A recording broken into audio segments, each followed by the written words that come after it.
नमस्कार. मी डॉक्टर अनंत विजय चोपडे, डॉक्टर उल्हास पाटील वैद्यकीय महाविद्यालय येथे न्यूरोसर्जन म्हणून कार्यरत आहे.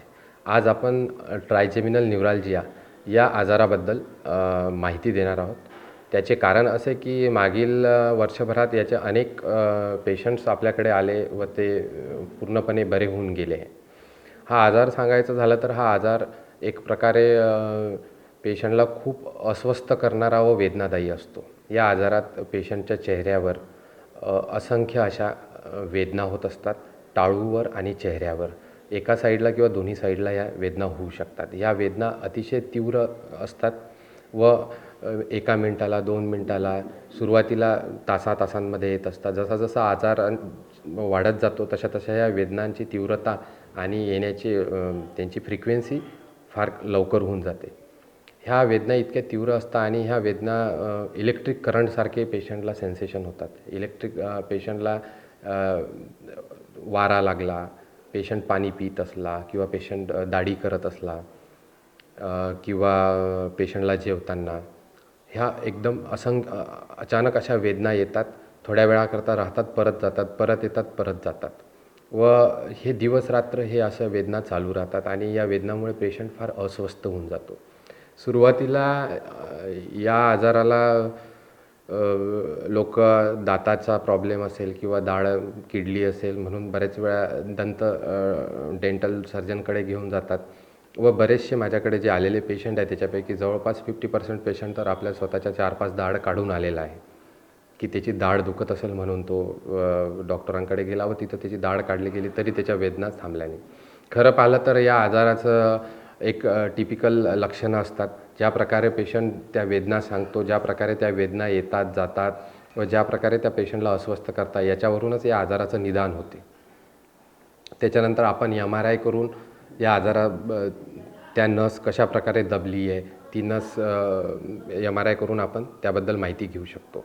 पण सर्वप्रथम सांगायचे असे की ह्या वेदना इतक्या तीव्र असतात की बरेचसे पेशंट आत्महत्येचा विचार करतात व आधीच्या सुरुवातीच्या काळात पेशंट्सनी आत्महत्या केलेली आहे रुग्णांनी या आजारांमुळे. इनिशियली आपण या सुरुवातीच्या काळात सुरुवातीला या आजारावर गोळ्या औषधांनी उपचार केला जातो. जेव्हा पेशंटला गोळ्या औषधांनी उपचार केल्यानंतरही वेदना असह्य होतात किंवा वेदना थांबत नाही तेव्हा मात्र याचा ऑपरेशन हा एक पर्याय आहे. याचे अजूनही वेगळे पर्याय असतात या आजाराला ठीक करण्यासाठी, पण ऑपरेशन हा एकमात्र मुळासकट आजार काढण्याचा पर्याय आहे. हा आजार मुख्यतः होण्याचे कारण हे असते की ही जी नस आहे चेहऱ्याची, या चेहऱ्याच्या नसेला एक रक्तवाहिनी असते. आपल्या मेंदूतल्या रक्तवाहिन्या असतात, त्या रक्तवाहिन्या जाऊन चिपकतात व त्या चिपकल्यामुळे त्या रक्तवाहिनीचे प्रत्येक ठोके जेव्हा पडत असतात त्या ठोक्यांचा मार लागून लागून ही नस खराब होते, डॅमेज होते व ही तिचं काम व्यवस्थित करू शकत नाही व त्यामुळे मग पेशंटला हे इलेक्ट्रिक शॉकसारखे सेन्सेशन व्हायला लागतात व ते वेळेनुसार तीव्र होत जातात. हे ऑपरेशन न्यूरोसर्जनकडे, एका अनुभवी न्यूरोसर्जनकडे ज्यांना या प्रकारच्या शस्त्रक्रिया करण्याचा अनुभव आहे त्यांच्यामार्फत केल्या जाऊ शकते. हे ऑपरेशन जरी छोटं असलं तरी अतिशय किचकट स्वरूपाचं आहे व मेंदूच्या एकदम नाजूक जागेवर होत असते. ऑपरेशन करताना तुम्हाला खूप तुमचं कौशल्य दाखवावं लागते. ही नस आणि रक्तवाहिनी आणि ही जी चेहऱ्याची नस आहे या दोघांमध्ये आपल्याला सेपरेशन करावं लागते. जी चिपकलेली नस आहे तिला त्या आपल्या ट्रायजेमिनल नर्वपासून सेपरेट करावं लागते व दोघांच्या मधात आपण असं काही सबस्टन्स ठेवतो की त्या पुन्हा चिपकू नये. त्याला टेफ्लॉन म्हणतात. तो टेफ्लॉन आपण त्या दोन नस आणि रक्तवाहिनीच्या मधात ठेवून या दोघांना एकमेकांपासून दूर करतो व ऑपरेशन झाल्यानंतर सक्सेसफुल ऑपरेशनचा रिझल्ट ऑपरेशन झाल्या लगेच कळायला लागतो व पेशंट दुसऱ्याच दिवशी सांगतो की माझे पेन गेलेले आहे, माझ्या वेदना गेलेल्या आहे व तो अतिशय आनंदी असतो. त्याला कुठल्याही गोळीची गरज नाही पडत, कुठल्याही औषधांची गरज पडत नाही याच्यापुढे. करून या आजाराचे पेशंट फार दुर्मिळ असतात आणि ते लवकर ऑपरेशन करण्यासाठी तयार होत नसतात किंवा त्यांच्या मनात भीती असते, कारण की ऑपरेशन फार नाजूक जागेवर असते व पेशंटला सर्व काही सांगून ऑपरेशन संबंधित असणारे सर्व रिस्क सांगूनच ऑपरेशन करावं लागते.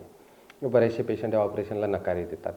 पण आपल्या महाविद्यालयात मागील एका वर्षात जवळपास 10 ते 12 पेशंट याचे झालेले आहे व मागील 15 दिवसात आपण 2 पेशंट केले आहे जे दोन्हीही वेगवेगळ्या प्रकारचे होते. एक पेशंट होता ज्याच्यात त्याला गाठ होती व त्या गाठमुळे त्याला हा त्रास वेदना होत होत्या व त्याची आपण 100% पूर्ण गाठ काढून त्याच्या पूर्ण त्याला वेदना रहित केलेलं आहे. व दुसरी पेशंट जी आहे ती एक बऱ्हामपूरची पेशंट होती. तिला अशाच वेदना होत होत्या. ती सगळीकडे 3-4 वर्षापासून फिरत होती. तिच्या 4 दाढी काढून आली व त्याच्यानंतर ती शेवटी आपल्याकडे आली. आपल्याकडच्याच एका पेशंटने तिला आपला रेफरन्स दिला होता व त्या याने ती आपल्याकडे आली. तिचंही ऑपरेशन झालं आणि तीही सक्सेसफुली व्यवस्थित झाली आणि आता ते पूर्णपणे वेदनारहित आहे व पेशंट दुसऱ्या दिवशीपासूनच आता व्यवस्थित खायला लागला आहे. तिला कुठल्याही प्रकारच्या वेदना होत नाही आहे. ॲडवाईस आहे की लोकांनी जर असा कुणाला त्रास होत असेल तर तो सहन करण्यापेक्षा किंवा आत्महत्या करण्याचा विचार केल्यापेक्षा योग्य त्या डॉक्टरांना भेटावे किंवा आपल्या उल्हास पाटील वैद्यकीय महाविद्यालयात येऊन न्यूरोसर्जरी OPDत दाखवावे. आपल्या इथे हे उपचार पद्धती पूर्णपणे योजनेअंतर्गत कुठलेही पैसे न लागतात होतात व व्यवस्थित होतात. आतापर्यंत जितके पेशंट झालेले आहेत त्याच्यातल्या एकही पेशंटला आता पुन्हा हा त्रास उद्भवलेला नाही आहे आणि ते व्यवस्थित राहत आहे. हे ऑपरेशन आपल्या महाविद्यालयात डॉक्टर उल्हास पाटील वैद्यकीय महाविद्यालयात पूर्णपणे फ्रीमध्ये होते आणि या महिलेची ऑपरेशन आपण माननीय पंतप्रधान नरेंद्र मोदींच्या पंतप्रधान आरोग्य विमा योजनेखाली पूर्णपणे फ्रीमध्ये केलेलं आहे व पेशंट आता आपल्या उपचारांपासून खूप अतिशय संतुष्ट असून ती आता तिचे एक नॉर्मल लाईफ जगण्यासाठी तयार आहे.